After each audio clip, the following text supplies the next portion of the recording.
and welcome to another episode of the Retro Gamers.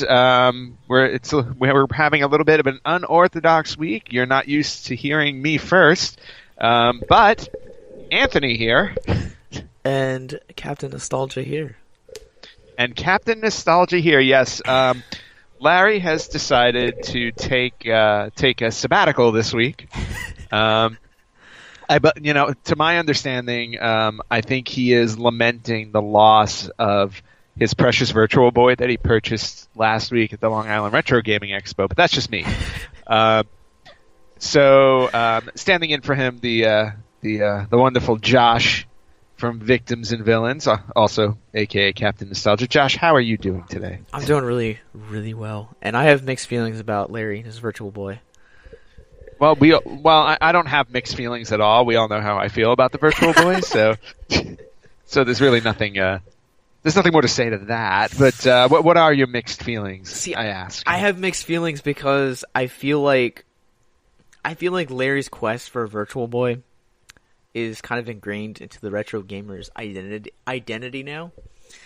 Mm-hmm. And when he got one, when I was like, because we were on our way up to New York for a festival we did last weekend, when I was going Instagram and I found that video of Larry buying one and you hanging your head in shame. As I will always do when anything Virtual Boy is related is mentioned. And I was like, well, congratulations, he got one. And then I was like, I don't know if there's going to be like an increase or like a decrease in Virtual Boy like jokes now, or well, there's definitely an increase based on what happened. There will be an increase, but from my understanding, when he did buy the Virtual Boy, Nintendo stock plummeted for that whole day. It did recover after he discovered it was broken. That really sucks for him, though. Having set your heart on something for so long, and then you finally get it in your hands, and you're like, "Oh crap!" Yeah, no, and it's a shame. I mean, for all jokes aside, I know Larry was probably the only person in the gaming world, or let's just face it, in the world that I know of, who spoke fondly of the Virtual Boy, and so so I did feel a little badly for him, and then once those 3 seconds passed, I realized I can just go back to mocking him for it. VB sucks. Like it's part of who you guys are now. That's right. Hashtag VB sucks. But yeah, so Larry's and Larry and I were talking about this post the Expo, and when the Virtual Boy was when he realized the Virtual Boy wasn't working. I told him, I said, his Virtual Boy quest was my NES Classic quest. Of course, my quest ended, and my NES Classic is, in proper working order, and I'm very happy. So the Virtual Boy quest for him continues, and the mockery will also continue. Yeah, and I think I'm just getting into knowledge of video games this year.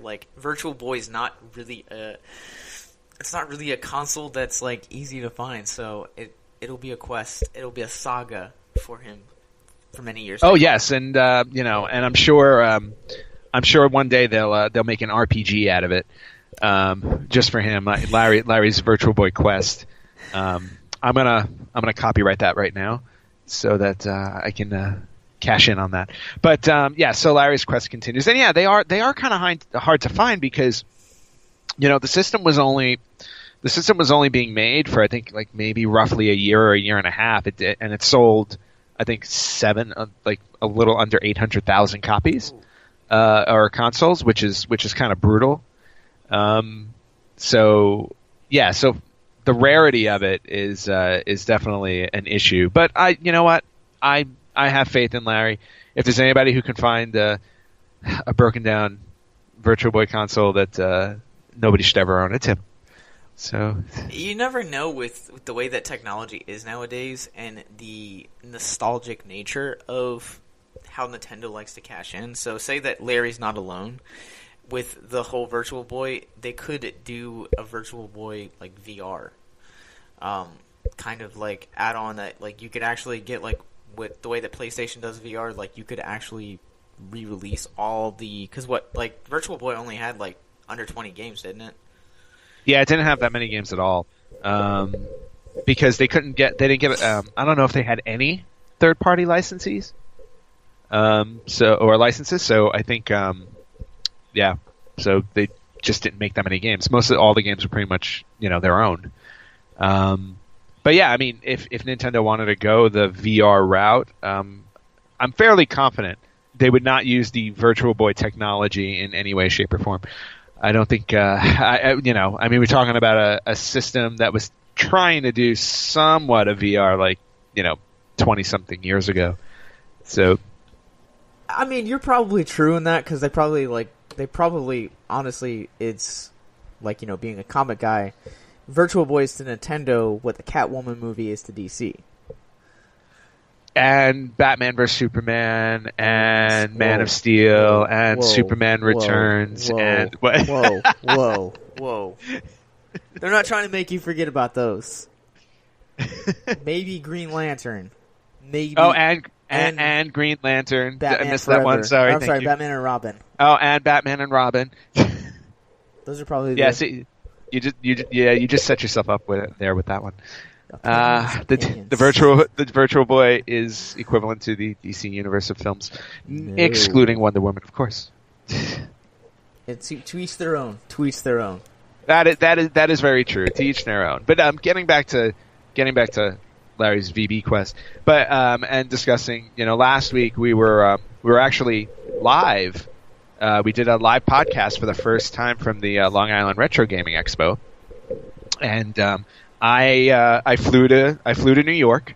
Then again, if anybody keeps up with me, where don't I fly these days? So like trip number 20 for this year. I went to New York for the weekend. Got to see some family, and then Larry and I did the live podcast from the Retro Gaming Expo, which was actually really, really cool. Cradle Aviation Museum, they do a really good job. And Josh, if you're ever up in visiting New York, I highly recommend you swing over to Long Island and check it out. Because outside of the expo, on the second floor they have this gaming, this gaming exhibition, and it's all old arcade games, all retro arcade games. So you've got like your Miss Pac-Man, and you've got like Asteroids and Frogger, and like all the good classics. And then they have video game systems set up with a game to play. So you can sit there and play Super Mario Brothers, Legend of Zelda, and they have every console from the Odyssey, which was the first video game console, all the way up to Xbox One, PlayStation 4. And in each station, each system has, a marquee game. So like, the Sega Genesis has Sonic the Hedgehog, and Nintendo 64 has Super Mario 64, and they just have all of this straight down the line. And it was just really, really awesome to see, just all of these consoles lined up. And all I kept thinking was, my God, this is going to be my living room one day, because I'm currently up to 20 consoles in my living room. Yes, and also explains why I'm single. But and I was just looking at all this stuff, and I'm like, wow. And like at first I'm like, okay, this is really cool, and then the second thought I had is, wow, I got a lot of shopping to do, because I mean, just so many systems. And then downstairs, the expo itself were just a lot of retro gaming vendors, so a lot of stores from the area that just set up a table just like any other convention and sold their stuff. A lot of great, just walking through and seeing everything. It was just like really, really cool, and a lot of there were a lot of good prices. There were a lot of really high prices for things. I saw a TurboGrafx CD, which is this old this system from the early 90s. In its original box, and the box was probably like 2 feet or 2.5 feet high, which I thought was interesting, because I'm like, wait, I know the system can't be that tall, could it? But it was going for $1,500. which is insane, and just a testament to the value of retro games now, or retro gaming in general. It's like the U.S. just seems to be catching up with something that's already been going on in Japan for a long time. It's just this love for retro gaming, and now people are starting to pay the price for it. Yeah, it definitely seems like that we are, as a culture, kind of drifting more towards not just the classic video games, but nostalgia in general. Because you look and you see things like the 90s Nickelodeon, like it's starting to become a fad nowadays. You have the Expendables coming back. You have Creed. You have Die Hard's made movies past there. They have Beverly Hills Cop 4 in production. So I mean, and even Spaceballs too. Like it's just like things from the 80s and the 90s are predominantly on showcase. Just for nostalgia's sake, because those companies, if it seems like when we don't have anything else to visit, let's visit what made us popular in the first place. Yeah, and I think that to that point, like especially in like the entertainment industry, like the value of franchises are held really, really high right now. I mean, and that's why we see them dipping back into they dip back into Rocky, and they dip back into, like you said, put the Expendables, all the 80s action heroes together, and they're going after proven franchises in order to make money. It's why you're seeing it's why you see so many book adaptations, because you already have like built-in audiences. So and franchises just normally make money. I do think they're starting to slow down, but where I feel they're starting to slow down in the entertainment industry, in the gaming industry, now it's just like it's really on the rise, and it seems to be on the rise fast. There's just this call for nostalgia, and not only that, it's like there are people out there making retro games. So I mean, for all the retro collecting that I do, it's like if you do some research, you can actually see that people are creating brand new retro games. Like it wasn't that long ago that Mega Man came out with a Mega Man 9 on Xbox 360, and it was true to the 8-bit Mega Man series. And then they made a sequel, Mega Man 10. They haven't done any. I don't think they've done anything since then. But and then just released, I think it was last week, Sonic Mania was just released for PlayStation and Xbox One, and again, it's a throwback to the old school 16-bit Sonic that we all know. It's not, hey, this is going to be like state of the art graphics and the most amazing, high graphic Sonic you're going to play. No, we're gonna dip back into what made Sonic great. And I feel like as time goes on, we're just going to see more and more of this. Especially because like retro gaming is becoming such a big thing now. Yeah, and you're even talking about like that nostalgic era of gaming and the retro gaming. You're talking 8-bit, 16-bit. Like there are still games that are being made out there that are from independent indies really, that are using platforms like Steam to create these brand new 8-bit and 16-bit that are focusing on the classic values of video gaming versus the high intensity graphics and lack of storytelling that we have in today's video gaming. Yeah, and it was funny too, because that's why like when I was at the Expo, I was at one of the vendors' tables, and I saw a couple of games in their case, and I'm looking at them, and I'm like, wait a minute. I'm like, I don't know this game. What is this game? And it was from a series. I think there was like it was a Legend of Zelda game for Super Nintendo. And now I know for a fact that Nintendo only came out with one Zelda for Super Nintendo, and that was A Link to the Past. But this was a different game, and I'm looking at it, and I go, this is weird. I'm like, I've never heard of this game before. And then like I talked to the guy. I said, well, I go, what is this? He's like, oh no. He's like, that was a fan-made game. So, there are actual fans making games based off of, already established series, and then putting them out on cartridges, which is really interesting because, especially if you love a series like the way I love, like Zelda's one of my favorite video game series of all time, and I'll play any Zelda game. Like those are the types of things that would appeal to me, even if it's, I get it. Nintendo, it's not an official Nintendo game, but if it's a decent game, I would be down for playing it. Yeah, and I think that's really with any game that you really know. Obviously, they're gonna people know that if they're gonna sell their products, they have a greater chance of kind of doing like fan kind of things, because being a comic nerd, there also have been several fan films based on comic properties that do tremendously well.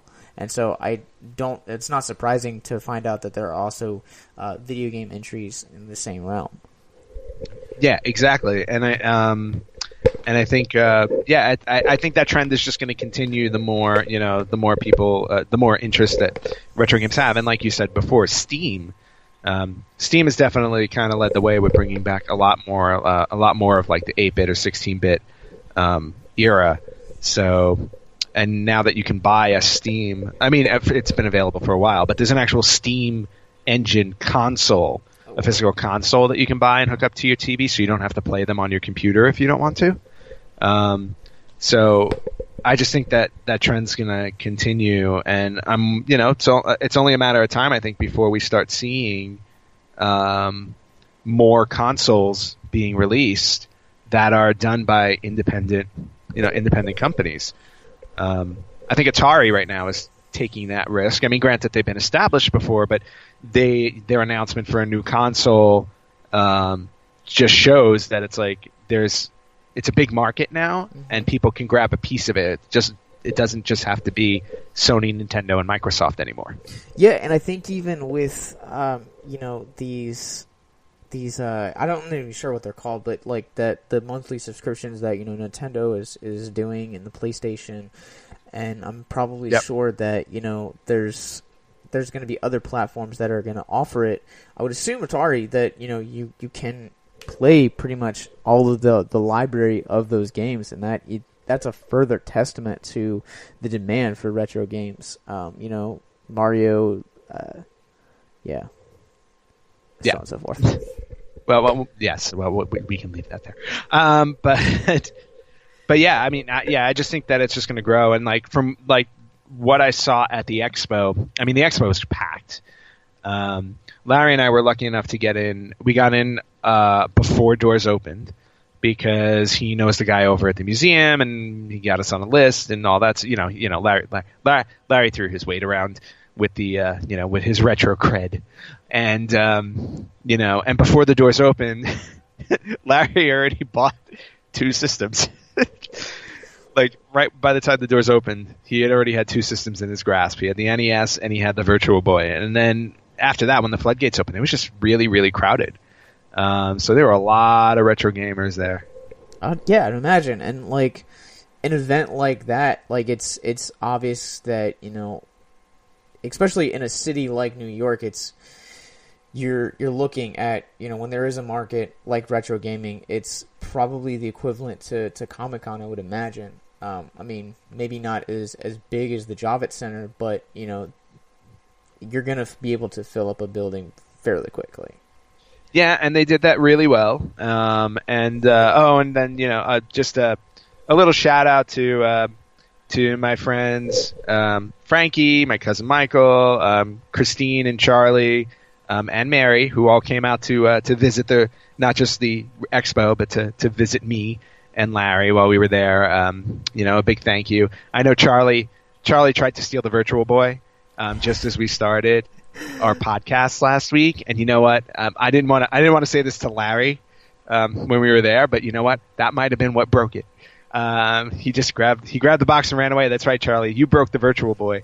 There will be a day of reckoning for you, my friend. But it won't be for me. I actually congratulate you. I congratulate you on that. There's a high five waiting for you in the mail somewhere. Yeah, there's a high five. Well, you know what? He's still Charlie, unfortunately, is still licking his wounds because we had a Blades of Steel. We played Blades of Steel against each other, and I whooped him. The final score was 17-7. Yeah, it was bad. He was not happy. Sorry, Charlie. And well, not sorry, but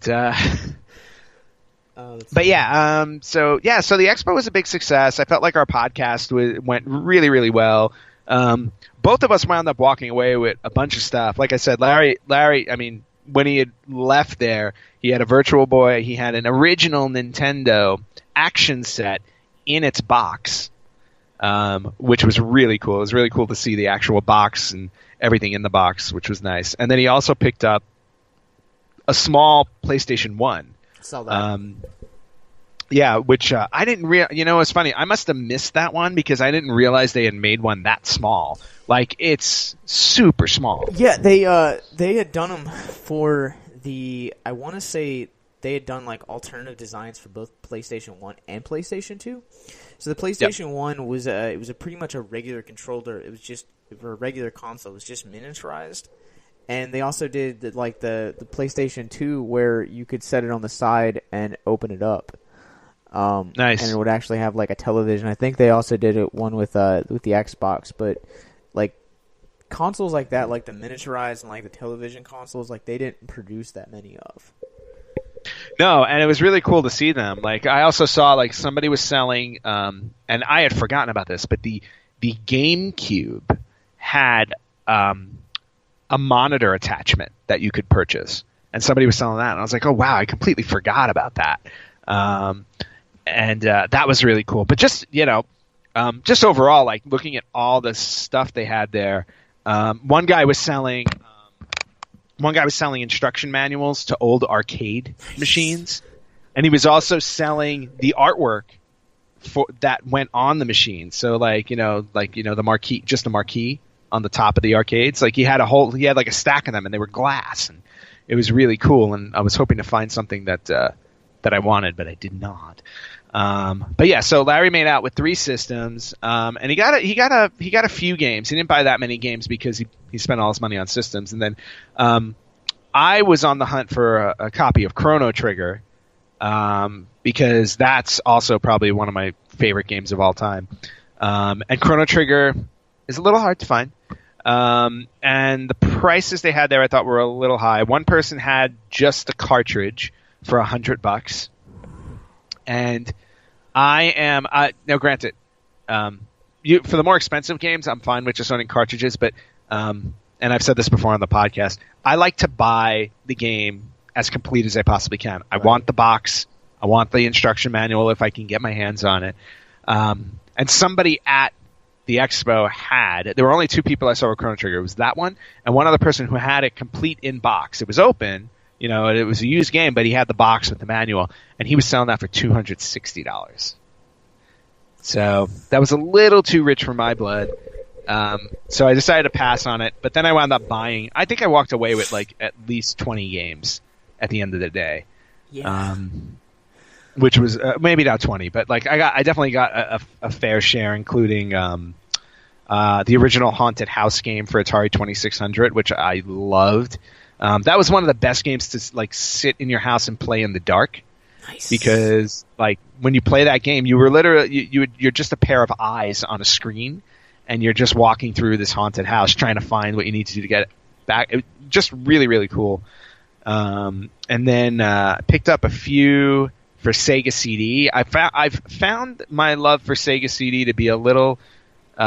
I don't want it. It's not to the level of Larry's Virtual Boy, but I seem to be loving my Sega CD more and more because they're the games I go for first when I'm shopping now, and I don't know why. Because they don't have that many really good games, and the system itself wasn't that great. I was like, but I always find myself wherever I go, I walk away with at least 1 or 2 Sega CD games, and I happen to find Star Wars Rebel Assault on Sega CD. In excellent condition, absolutely excellent condition, and I was really stoked about that. Yeah, and then for PlayStation 2, I picked up Baldur's Gate: Dark Alliance, which my friend Frank and I have shared that horror story when we played that game. So I picked it up just for the pure humor of it. But overall, I mean, it was a great experience. It was really cool to fly in and see everybody, and wish you would have been there, Josh. But I know you're You're far away. Well, I told Larry that I'd initially thought about going up the weekend, and because we played back and forth pretty much with the I Matter Festival, which is a music festival in Elmira, New York, which is right on the border of Pennsylvania and New York. Mm-hmm. And we had talked back and forth with them for a couple months about actually doing their festival. And their festival is pretty much, it's a free event. They had Monster sponsor it. They gave out free monsters and mutants there. That essentially the whole point of the festival was just to let you know that you matter. And victims and villains being a suicide prevention, and hope, that seemed to be a better fit for us. And I was because I'd messaged the guy and I wouldn't hear back for a couple weeks, and that every time you guys would talk about the Creative Aviation, Long Island Expo, I was I want to go, and then finally we heard back from the guy, and I was I guess this is where I'm supposed to be. Well, you can just admit that you went out of your way to avoid meeting us in person. I mean, that's okay. I'm the one that's still trying to get the live podcast when you come back in November, so. Oh yes, the live podcast in November. Well, when I do come back, we'll have to find time. We'll definitely have to find time that week to do it. We'll make it happen. I'm confident we'll make it happen. I even told Larry, I was like, look, the halfway point between myself and you guys is 2 hours away. There's a shop up here that I can totally get if you guys want it. He was 2 hours. Are you talking Philly? No, it's near Allentown. Oh, okay.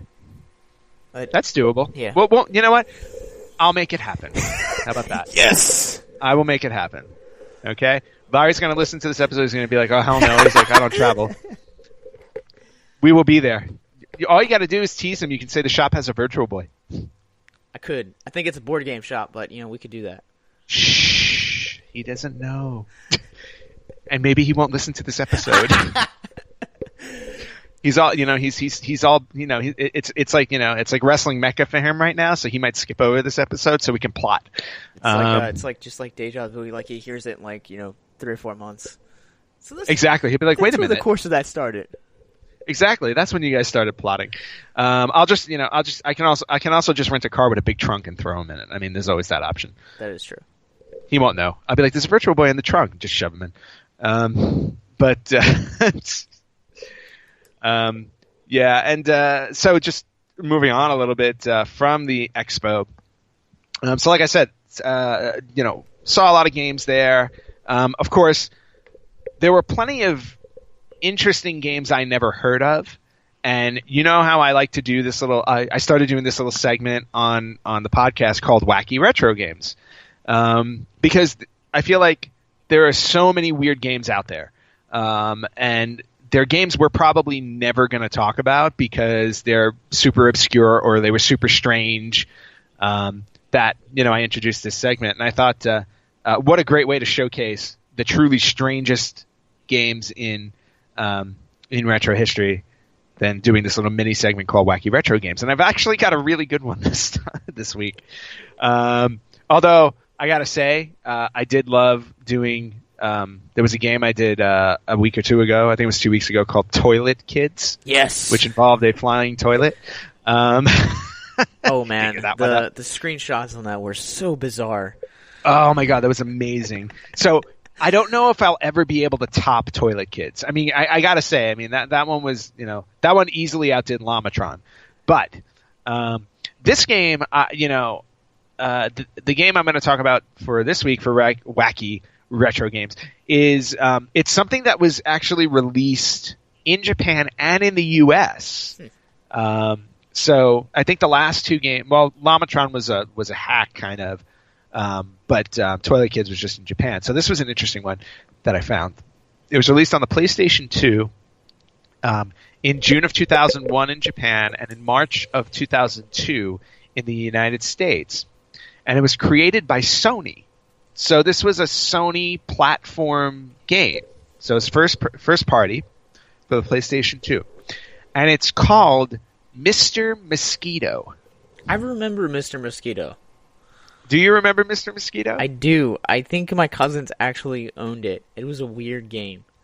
Okay, well, tell your cousins I feel sorry for them, just a little.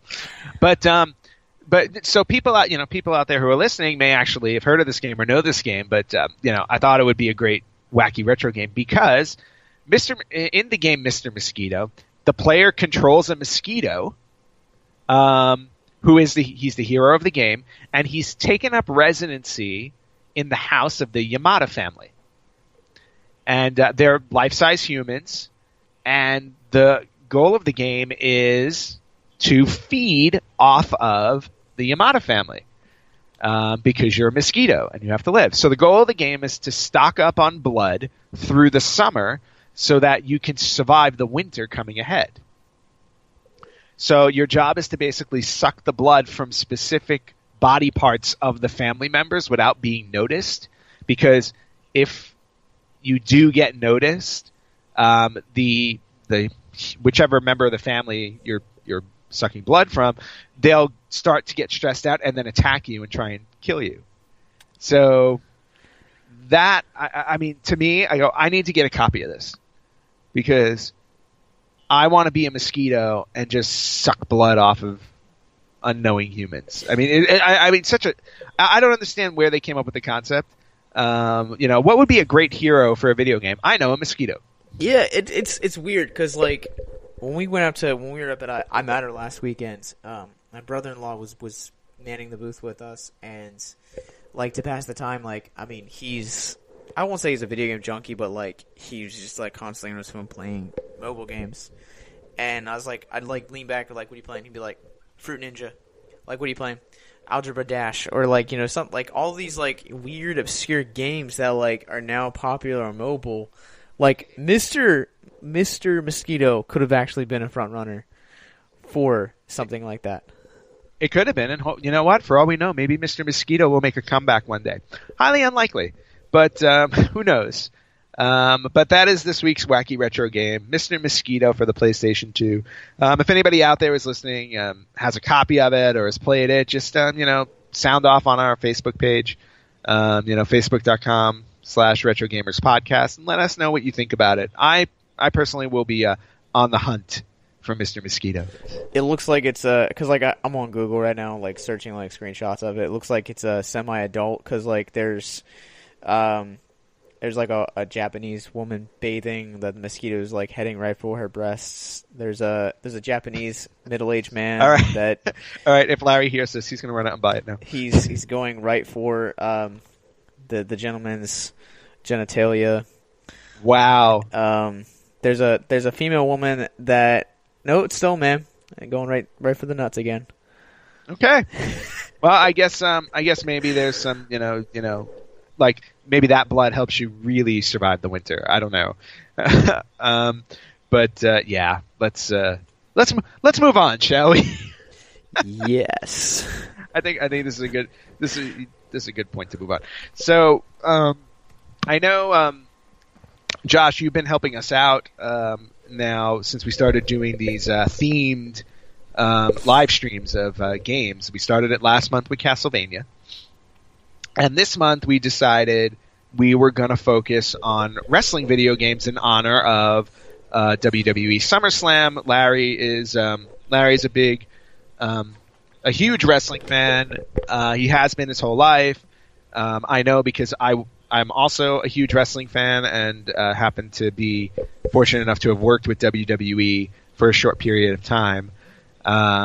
So Larry this week is in full SummerSlam mode because SummerSlam is happening or will have happened when this drops on Sunday, August 20th. And so every Wednesday we've been doing live streaming of wrestling games. So you pulled out a really, really good one in terms of probably one I wouldn't have ever expected us to play for a wrestling theme, mostly because the game was awful.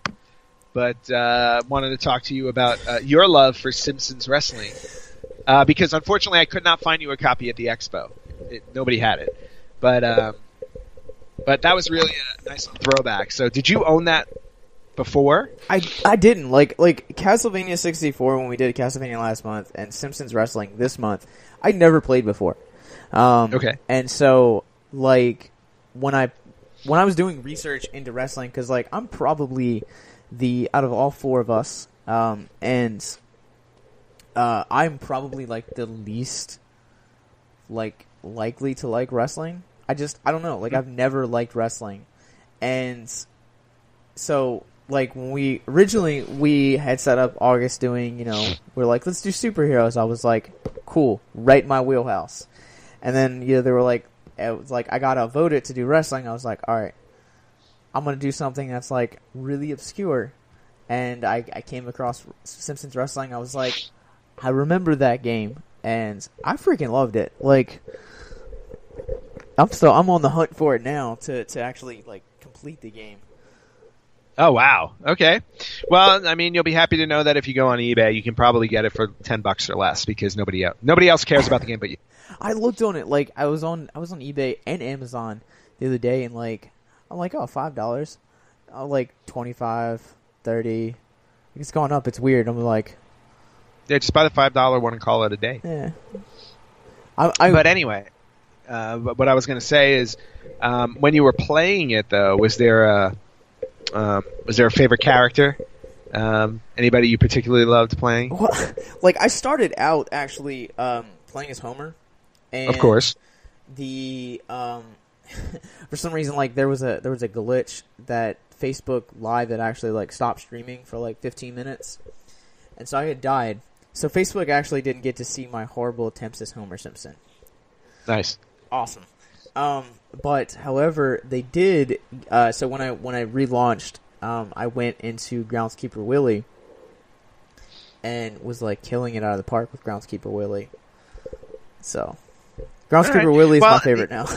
I was gonna say he's a good one to be because he's like that ripped Scottish janitor.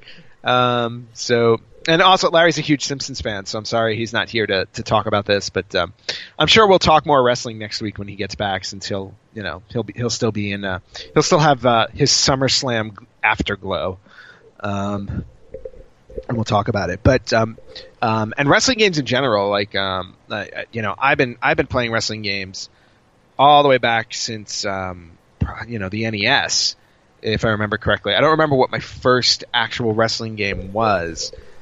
It could have been just pro wrestling, or it was WWF WrestleMania. I don't remember, but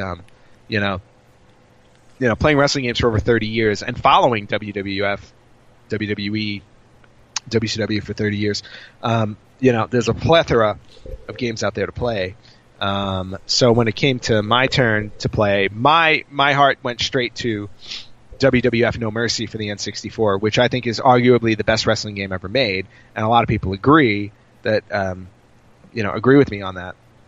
But I had a little hiccup trying to stream it, so I had to table that, and I switched over to another game that was, I believe it was in the arcade before it came out on the Super Nintendo, Saturday Night Slam Masters, and that was an original game made by Capcom. But it included one of their characters from a game called Final Fight. I don't know if you've ever played that game, but it's kind of like a side-scrolling action game, almost like a Double Dragon in a way. Nice. So picked that up. Picked Saturday Night Slam Masters and played through that, and I got and in that game, all the characters are original characters for the most, except for Hagar, if I remember correctly. And your goal is to travel around the world and win all the tag team matches. I got all the way to the last one. I think Calgary was the last stop around the world, if I remember right. And I just could not win. I could not beat that last one, and eventually I gave up after 10 losses or something like that. But it was great to just go back and play what I would consider like an independent wrestling game, where it's like, you're not playing as like a Stone Cold Steve Austin or The Rock or anybody like that. You're playing with these fictional characters, and it just reminded me of how many really cool independent wrestling games there were out there. Like Pro Wrestling for NES is probably like one of my favorite wrestling games to go back to and play. And again, it's just an original concept. It's not based off of a specific wrestling organization.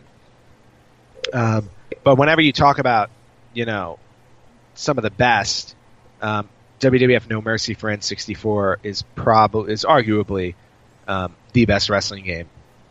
So if you've never played it, I highly recommend you give it a shot. I actually that was actually No Mercy was the original one that I was gonna do, because Brandon, who's gonna be streaming this Wednesday, I messaged him. I was like, hey, I know you're really big into wrestling, and I know you're really big into nostalgic, retro video games. Give me a good wrestling game. And he said that was his first go-to. He was like, No Mercy, N64. And so yep.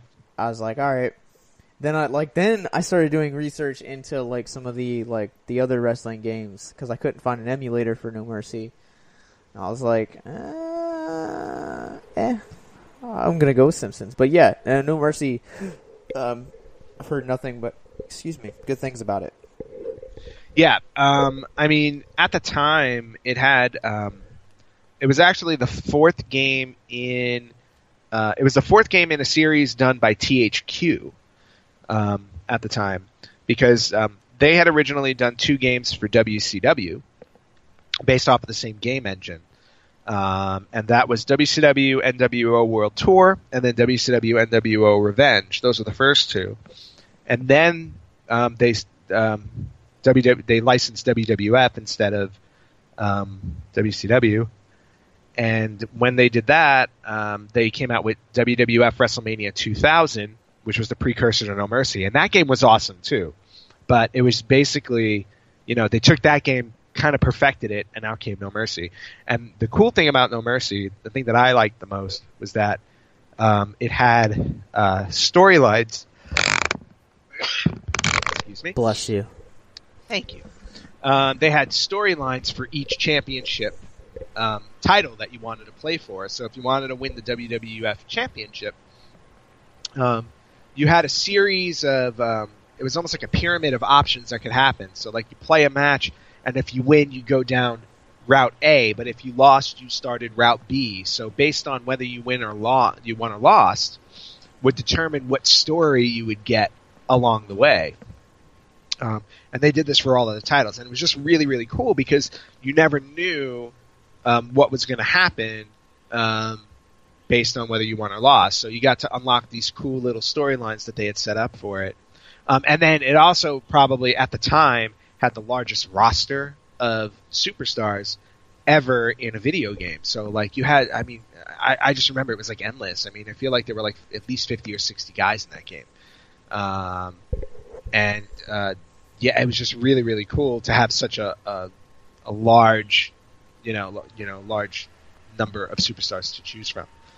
And of course the Royal Rumble, which is always my favorite mode in any wrestling game. That was just awesome. Absolutely awesome, that game. Loved it. So I'll always look back on No Mercy. Granted, now wrestling games today, they, the graphics are amazing.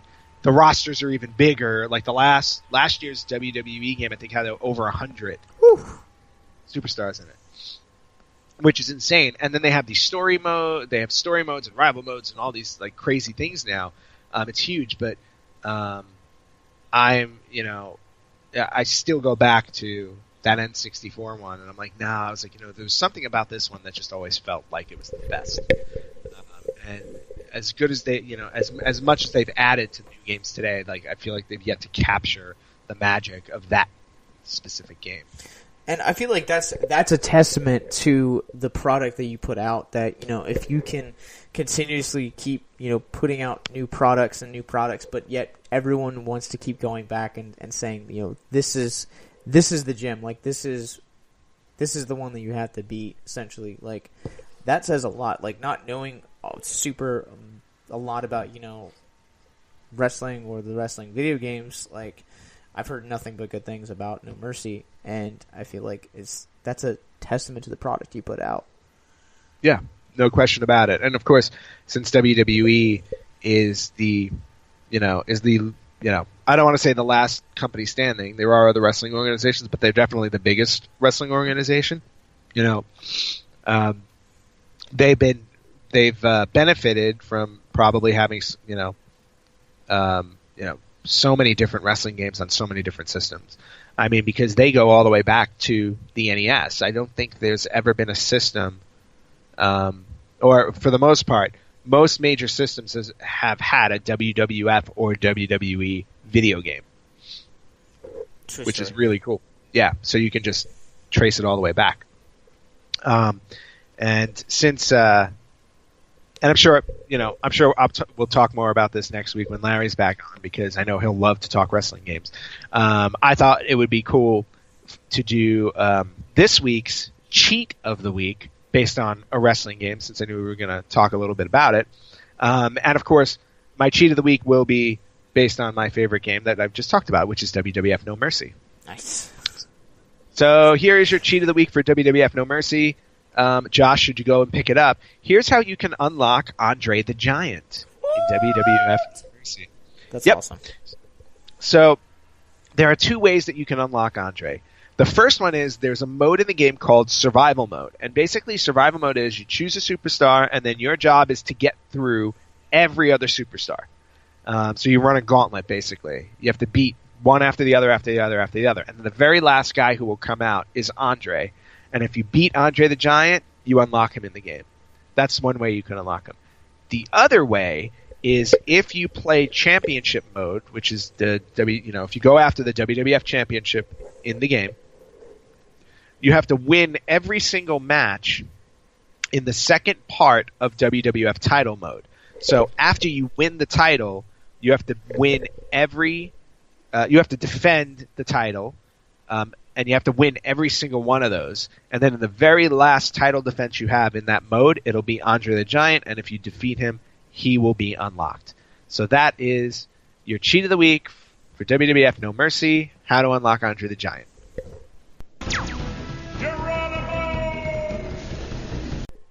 All right, if you recognize the sound that you just heard, then you probably have played our Retro Spotlight for this week. And I'm pulling this one out of the bag. So being a comic nerd and being a superhero junkie, this week's Retro Spotlight is Blasto. Wow, Blasto. All right. Well, first off, Josh, thank you so much for taking over the helm of Retro Spotlight this week. I know you've been itching to do it. I have. So, and I will commend you, because people don't know that you've had this prepped for like weeks, correct? I have, yeah. Well, like the crazy thing about it is that like Victims has like a crazy like next couple of months, so like I'm literally like prepping for everything within like from like the last like couple of weeks until now. Like I've just been like any free moment I have has just been like research and like preparation for all these things. Well, and it's awesome, and by the way, much appreciated, because this is the first time in Retro Gamers history when a Retro Spotlight is not being done by me. So we have a lot of firsts on this podcast. We have first time where Larry isn't present, and the first time somebody else is doing Retro Spotlight, which, by the way, I was very happy to hand off to you. It just meant less work for me. Yeah, I thought you might appreciate that. All right, so let's get into it. All right. Tell me about Blasto. Tell everybody about Blasto. Okay. All right, so Blasto is a third-person, or was a third-person shooter, in which was developed by Sony Interactive. The game proved to be super difficult for players, even though it was heavily marketed, which I think is interesting, is that because I remember playing this game as a kid, and this game is like no joke. Do you remember, like, did you ever actually play Blasto? I have never played Blasto, so whatever you tell me is all new information. Oh, yeah, it's bless you again. Oh, thank you. I think I'm allergic to you. Oh, crap. It's a very hard game to maneuver. It's the controls of it are not as bad as Superman 64, but weren't much better. Okay. I mean, at least you could, move around and go to your intended targets. But yeah, so it was heavily marketed, and it was gameplay was terrible. The character named Blasto was voiced by the late great Phil Hartman. Oh wow, very cool. Yeah, I totally forgot about that. I am a huge Phil Hartman fan, so I think anybody who loves The Simpsons will think fondly of Phil Hartman. But now, Blasto by Phil Hartman. Yeah.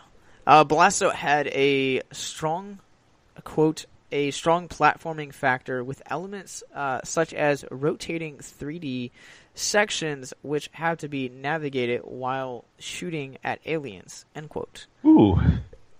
Okay, so aliens apparently were the key villains in the game? Did the whole game take place in space or on Earth? It took place in space for the most part, from what I remember of it. So cool. Yeah. It is one of the few PlayStation games to be used both control sticks. Oh, how did that work? I wonder. So I guess while you were running, were you turning the board? Like, were you navigating the board with it? I wonder. Kind of like I played it when it first came out, so it's been 17 years since I played it. But it very much is one of the harder. But the left would give you better movement than the D-pad of the controller. The right would be used to adjust the player's aim. Okay. All right. Wow, that does sound kind of complicated. My point exactly. Yes. The game was not super well received, but quote, most did not. The game was worth. Most did note that the game was worth playing for Phil Hartman's voice acting. Which to me is always, he was always one of the best voice actors out there. Not to mention the fact, one of the funniest guys out there. So I'm sure he must have sold it well. I played the game just for Phil Hartman. I was just starting to get into The Simpsons. Okay. When and really into Saturday Night Live when this game had kind of come out, and I loved Phil Hartman's portrayal of this. I don't know. This is, and ironically, still speaking on Phil Hartman, this was one of this would actually mark one of the last projects that Hartman had done. It was released less than 2 months before his death in 1998. Oh, wow. The game was released in the U.S. on March 31st, 1998, but it was released August 1st in Europe. Oh, Japan didn't get this game, huh? Japan did. I couldn't find an exact release date for this film. Game. Or game, yeah, sorry. I'm a movie guy. So, no, I know, it's all right. Look, that's why I'm here. I'm holding your hand and, guiding you through. The game was originally planned for an October 1997 release date. However, it originally got delayed until April of the next year.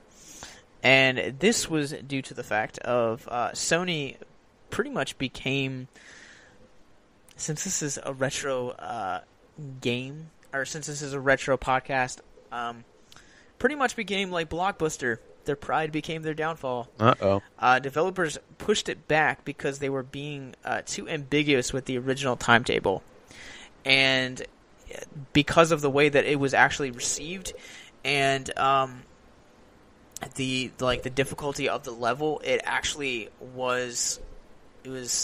proved even further to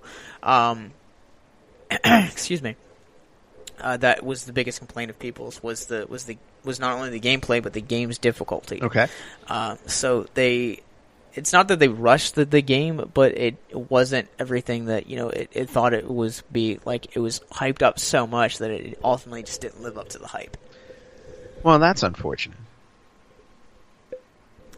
I mean, but how many games have you known that have done that, or movies or television shows that they looked so good in the previews, and then you actually get to see the final product, and you're like, "This is what I've been waiting so long for." Yeah, that's always the that's always the case. Dark Tower, and things we have. These are the things we unfortunately have to deal with. But yeah, I mean, it happens all the time in the video game industry. I mean, there've been a number of games where like I couldn't wait for them to come out, and then they come out, I run out, I buy it, I throw $50-$60 down, and like, this is mine, I can't wait to get back and play it, and then I play it, and I'm like, I just threw my money away. So it happens. I mean, you never bought a Virtual Boy, so... Well, no, see, because I am smarter than that. There's a certain level, there's like a base intelligence all human beings have. That keep them from buying the Virtual Boy. Larry was not imbued with that, unfortunately. Yeah. Hashtag VB sucks. That beat me to it. There was a planned sequel to the game, or at least it was heavily rumored, but it ultimately shelved. And this is interesting. The project itself didn't get shelved because of... the poor reception of the game and its difficulty. It got shelved because of Hartman's death. Well, I'm sure Hartman was a big reason for any success the game had, because to your point, and from what I've been Googling while you've been talking about this game, Hartman's voice acting in it is the main reason to play the game, because he does such a great job. So I can see why they would scrap it, because he passed away. I mean, I think even at that point, like if you had let's say that they actually had everything in development, like all his like lines for the sequel to be done, like you could have still. Sony is not only a video game studio, but it's also a television and a film studio. You could have released it as an animated film at that point as well. You could have, but then you would have been reliant on the voice acting that was done for the original game, and game storylines don't necessarily translate into film like directly. You have to do some type of adaptation. So I mean, it would have definitely been a challenge, I think. Plus, the game may not have sold that well. For a game that I haven't heard of, to be honest with you, it just might not have done that well. Do you happen to know? Yes. Units sold were 3,500,000. 3,500,000. 350,000? Yeah, 350,000. Sorry. Josh, man. Oh, you're still sleeping. More coffee for you. Yeah, so I just had 3 cups. Well, with those sales numbers, I could generally understand maybe why they did not make another one. I mean, aside from the sad passing of Phil Hartman, but those aren't necessarily stellar numbers.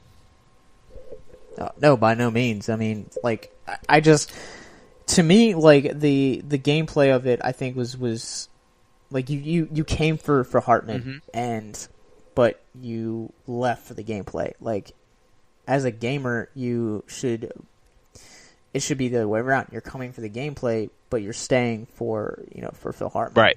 Ultimately. Well, and that's just sometimes the unfortunate things with certain video games. They just they don't live up to the potential that they can be. Not every game can be a home run, to your point. The same way not every film can be a home run, Dark Tower, to your point. Speaking of movies, in October of 2007, Sony filed a trademark to protect Blasto, which had been unregistered since 2005 prior to it. Wow. Captain Blasto was also a trademark, but abandoned in 1999. However, it was re-registered after a independent filmmaker who made a film of the same name with no connection to the franchise. Wow. That's kind of interesting. I wonder if they're just hanging on to it just in case. I think obviously we had just gotten done doing a episode of Victims and Villains for talking about the reboot of Freddy Krueger, and there is a one point that we all kind of universally agreed on was that Freddy Krueger is a hard guy to replace. You can't just replace him. It takes a true talent to do that. And I think that if Sony ever did decide to go back and revamp this game or redo it it's going to take a lot of talent to overcast Phil Hartman. Oh yeah, there's no question about it. But I think I think that's one of those things where there's definitely a potential to do it. True story.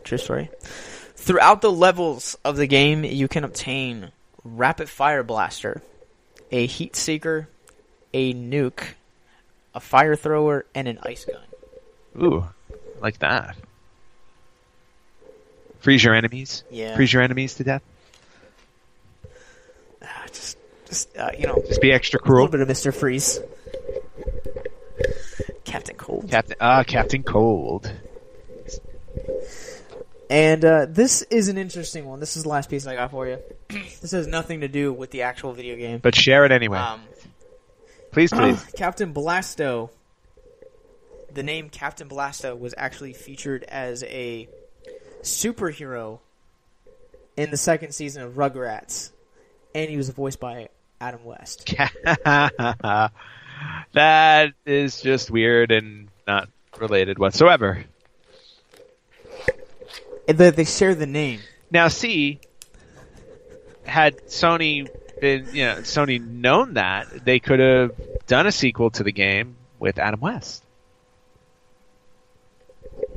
as Blasto.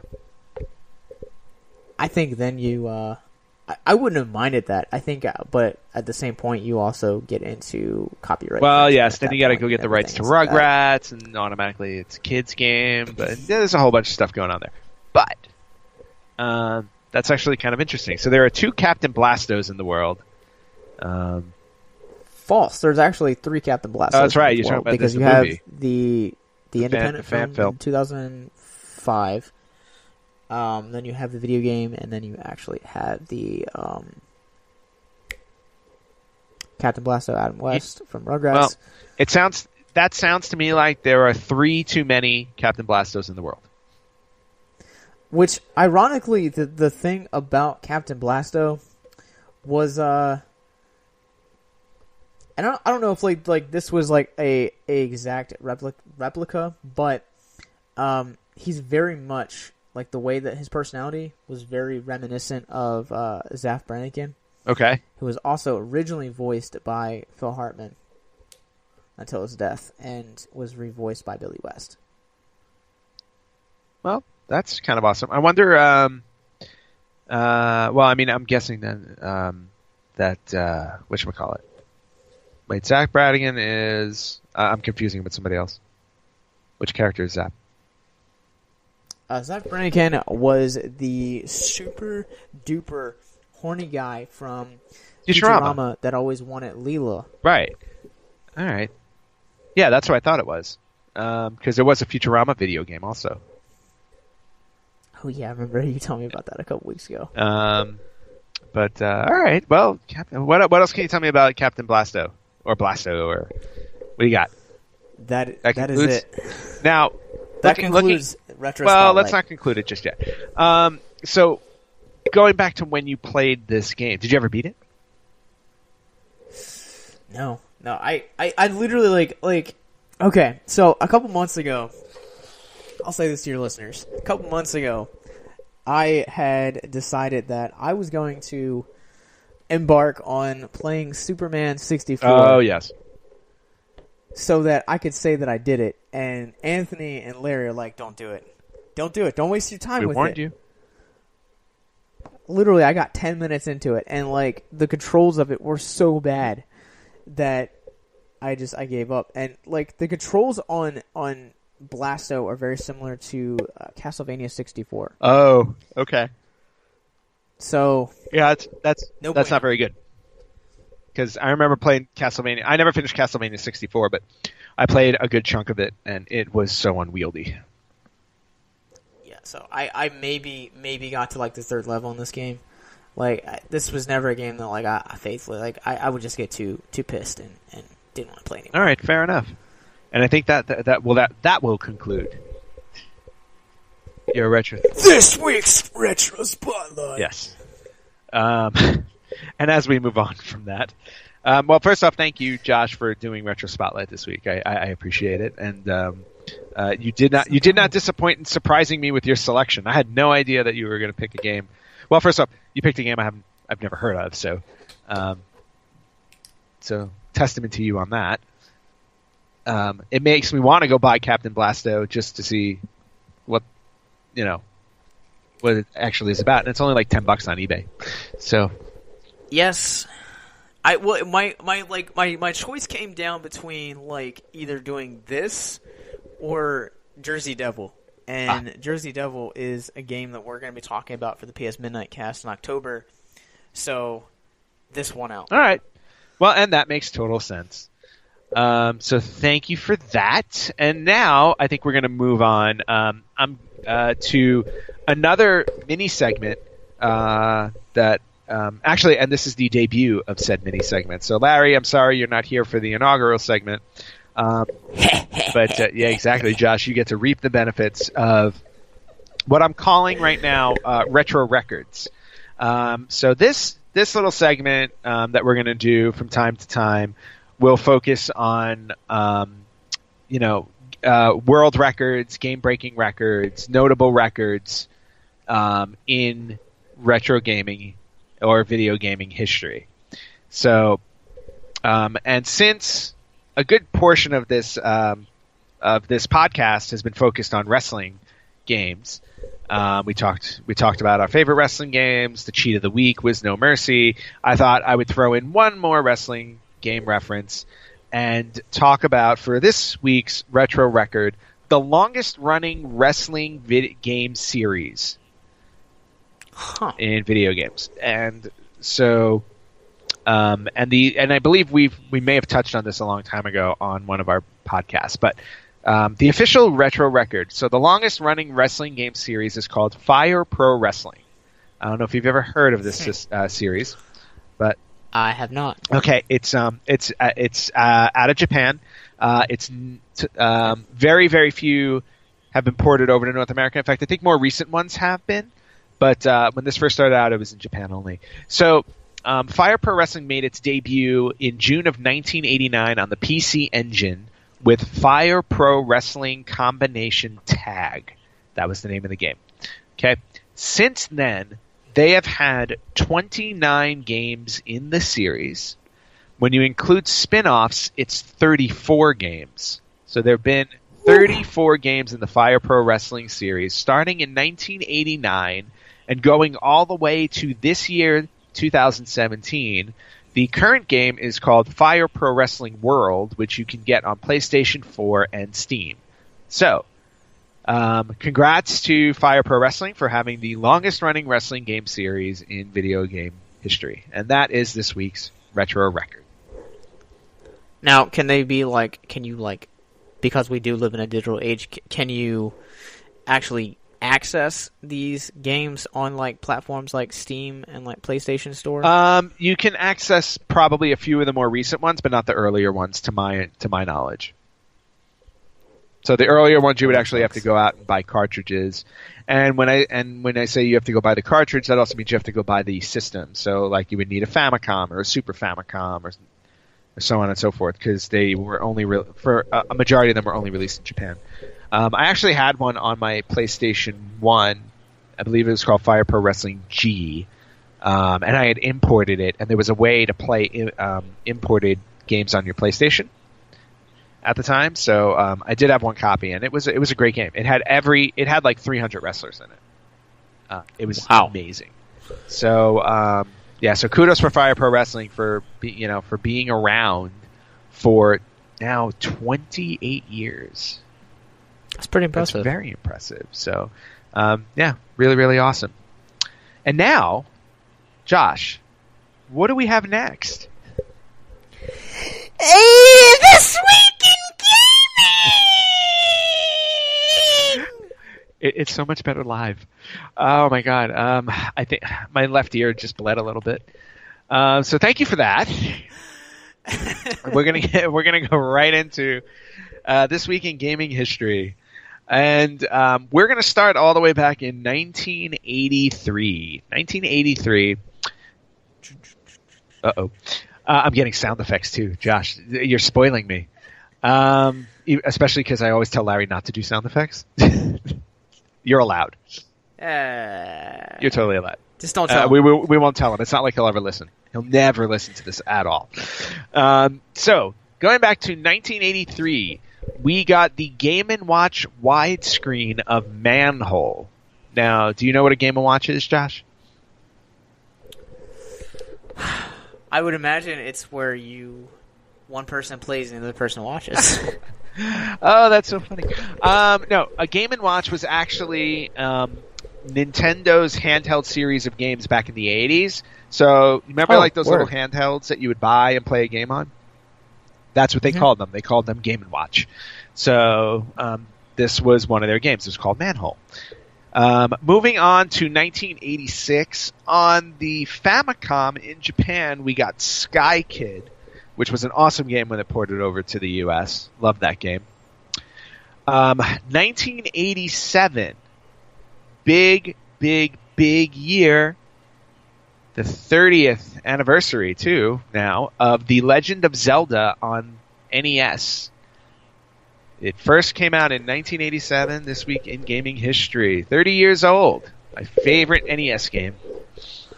That's a pretty impressive feat. I'm probably going to get crucified for this. I'm probably one of the only people to have never actually played a Legend of Zelda game. Josh, we're not friends anymore. We can't be friends. That's just, no. See, I draw a line. It's cool. I have to draw lines sometimes, and this line is you have to have played a Legend of Zelda game at one point in your life. So you better fix that. I've seen the animated series. I like you even less. Oh my god. All right. Well, moving on, my former friend, to 1988. On the Famicom in Japan, we got Wise The Vanished Omens. I have no idea. Moving to 1989, and this caught me actually by surprise. 1989, we got the Game & Watch multi-screen Zelda. Huh. Never heard of it. And I'm assuming it's Legend of Zelda related, and now I need to do some research and find it. Well, my question would be, is because you said multi-screen, was it like, because you had the Game Boy where you could link up and play with other people? Would that be something similar? No, to I'm that? guessing it had two screens. That's the only thing I can think of. Yeah, and that's exactly what it is. If you bought it, it's almost like what the Game Boy Advance was. You know, the Game Boy, if you buy a Game Boy Advance, it folds into itself, and there are two screens. So Game & Watch Zelda, that's exactly what it was. It had two screens. So you flipped it open. I've never seen that before, and now I need to find it. I must own it. And now you must own it, because you have to play it. So 1989, Game & Watch Zelda. Moving on to 1990, in Japan, on the Sharp X68000, the official console of the retro gamers, as Larry would say, Gunship was released in 1990. Anything like Battleship? No. Moving on to 1991, also in Japan on the Super Graphics, which we know in the States as the TurboGrafx 16. 1941, Counter Attack.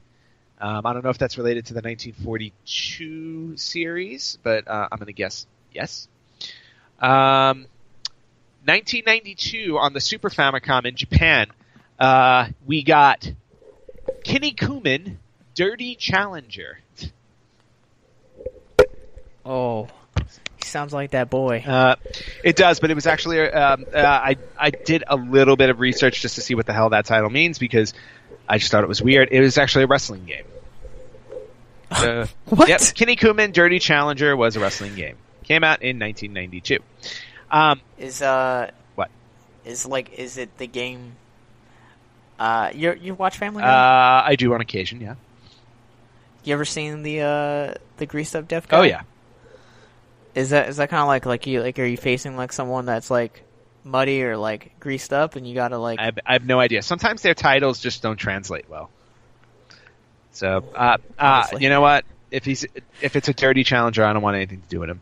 Let's leave it there. Moving on to 1993, we have a bit of retro gaming news in history as opposed to a game. But in 1993, Nintendo, the company, and Silicon Graphics announced a joint development and license agreement for developing a three-dimensional 64-bit Nintendo machine. And the project was dubbed Project Reality. And that was ultimately what became the Nintendo 64. Oh, for real? So That's that was pretty announced this week in 1993. Originally, it was supposed to be unveiled in arcades in 94 and then be available for home use by late 1995. I don't remember it ever making it to the arcades. Maybe it did. But of course, the Nintendo 64 everybody knows about. Now that's an American release news release, correct? Yes. So, when did the N64 hit homes? It's funny because I go back and forth with it. I remember it coming out in 1996. I want to say September of 1996. I might be off by a little bit. And because that sounds about right to me. That's what I want to say. In North America, let's see. September 26, 1996. Or Nice. September 29th was the official, actually. So, yeah. I remember that was my big 18th birthday gift. No. I know, I was so happy. Thus began my loser status. Moving on to 1994. On the Genesis, we got Echo the Tides of Time, which was the sequel to the original Echo the Dolphin game. I see. You have no idea what I'm talking about. Sounds... I do, just because of listening to you guys. Okay. Yeah. I don't know if I'd ever want to play as a dolphin. Well, you know what's funny? I was very excited. I bought the first Echo the Dolphin game because I'm like, oh, this sounds cool. Maybe a dolphin swimming around in the ocean and just do all this cool stuff. He didn't do very cool stuff. Moving on to 1995. On Windows 95, Minesweeper was released. Huh. It's been invading computers ever Oh, since. yeah. That's just that's like a must-have on every computer. You got to have yourself some Minesweeper. Moving on to 1996, on the PlayStation, we got Alone in the Dark 2. Do you know the Alone in the Dark series? Love Alone Yeah, in the Dark. survival horror at its finest. Moving on to 1997, on the Nintendo 64, considered one of the greatest games ever created on the N64. And some people think one of the greatest games ever created, period. GoldenEye 007. Oh. First-person shooter fun. Larry has regaled us many times in his stories of GoldenEye tournaments at his college. And he's probably not the only one. I, on the other hand, never played GoldenEye. I have never played GoldenEye. Ooh, wow. We're two very lonely people in the world.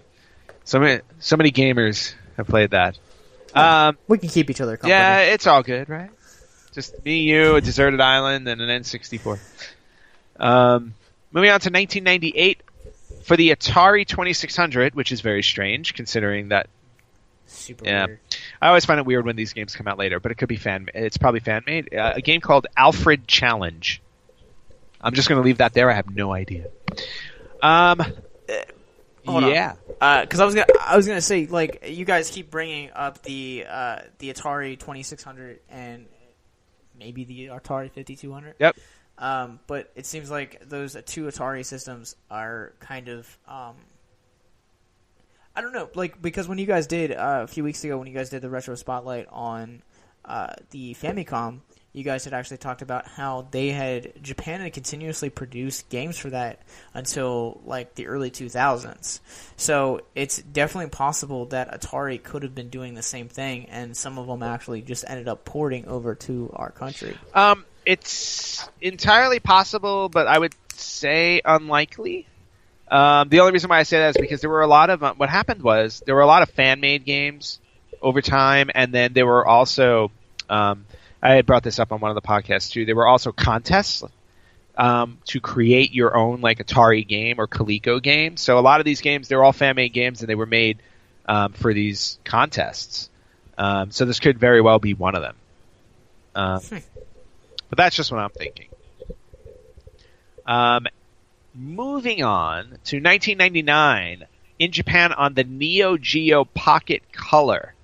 Now the Neo Geo, Josh, was one of the most expensive console systems to ever come out. Like when this thing came out, I mean, it was like, I don't remember if it was like $800, $900 to buy. And the games themselves, like you would get 4 games on a cartridge, they were like $200.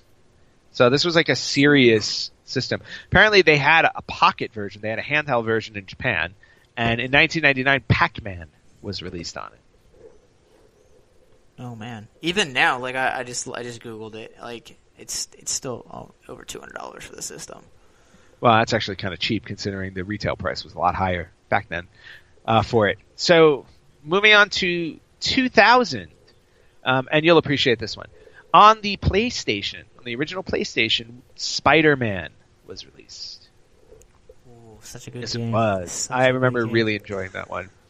Moving on to 2001, on the Nintendo 64, Tony Hawk's Pro Skater 2, which was probably my favorite one in the Pro Skater series.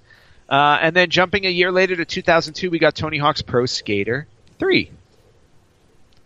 Huh. Lots of Pro Skater things going on. There's lots of Pro Skaters. Moving on to 2003, on the Xbox, PlayStation 2, and GameCube, probably another one of the most well-known fighting games in video game history, Soul Calibur 2. I vaguely remember playing Soul Calibur 2. You should remember that. Like, my cousin, I'd never had a PlayStation 2. My cousin did. So, like, if I ever played, like, Vice City or, like, any games that were, like, extremely popular, like, it was always over at their house. Got it. Well, Soul Calibur 2 was also a huge success in the arcade. So, I made it. You might have. Moving on to 2004, my favorite game title for This Week in Gaming. Released on Windows, Shrooms, The Quest for Puppy. And when I say Shrooms, it's SHROOMZ. Oh. Shroom. Got that, Yeah. That new age technology. The Quest for Puppy. I did not want to look it up because I don't know what they mean when they're looking for puppies, so I did not want to go there. Oh, you can look it up. Shrooms, The Quest for Puppy. Moving on to 2005. On the Xbox and PlayStation 2, we got Big Mother Truckers 2. This was the sequel. I don't know if you ever played one of those, but they were weird. And then finally, in 2006 on the PlayStation 2 in Japan, I thought we'd end on a wrestling note since we've been talking lots of wrestling, and it's SummerSlam, and Larry's off doing the Pro Slam World podcast this week. Wrestle Angels Survivor for PlayStation 2 in Japan. And that concludes what, Josh? What does that conclude this week? This Week in Gaming! Thank you very much. And not only does that conclude This Week in Gaming, but that concludes our podcast for this week. So, Josh, I want to thank you for filling in for Larry this week. I hope you enjoyed this episode. And thank you for doing the Retro Spotlight. That was really awesome of you. No problem. But just so you're aware, Shrooms, The Quest for Puppy. It's a puzzle game where a little girl navigates through puzzles and goes to find her puppy. I'm assuming, because just by the pictures, I can't find anything like what it actually is, but Shrooms, The Quest for Puppy. It's a puzzle game. Okay, I was thinking something completely different. So thank you for that clarity, Josh. And is there, Josh, how can our listeners find you, man? Like, let them know. Well, Larry is on my other podcast this week, so if you guys want to go check that out, that is facebook.com/PS Midnightcast. It could be the PS Midnightcast. I don't really remember off the top of my head. It's one of those two. They're talking all things SummerSlam this week. They're counting down the top 10 SummerSlams of the 90s. But you can find me on my regularly scheduled podcast. It's facebook.com/victimsandvillains, victimsandvillains.net. We're on YouTube, iTunes, so on and so forth. And most importantly, if you're hearing this right now, you or someone you know is struggling with suicide, addiction, self-harm, or depression, reach out to me on any social platforms for Victims and Villains. The heart of that show is hope for the suicidal, depressed, self-harmful, or addicted. Just know that you're loved and that there is too much at stake for you to lose it. All right. Very good. Thanks, Josh. And for us here at the Retro Gamers, you can find us on Facebook at facebook.com/the Retro Gamers Podcast. I'm sorry, facebook.com/Retro Gamers Podcast. We are also on Instagram at @the_Retro Gamers, or you can go to our website at theretrogamers.com. Next week, Larry will hopefully be back. We just hope he's done mourning the loss of his Virtual Boy. And remember, for all you Virtual Boy haters out there, I know there are many of us, please comment on our Facebook page with the hashtag VBSucks, SUX. And outside of that, I think that does it. So thank you guys so much, and we will see you or talk to you next week.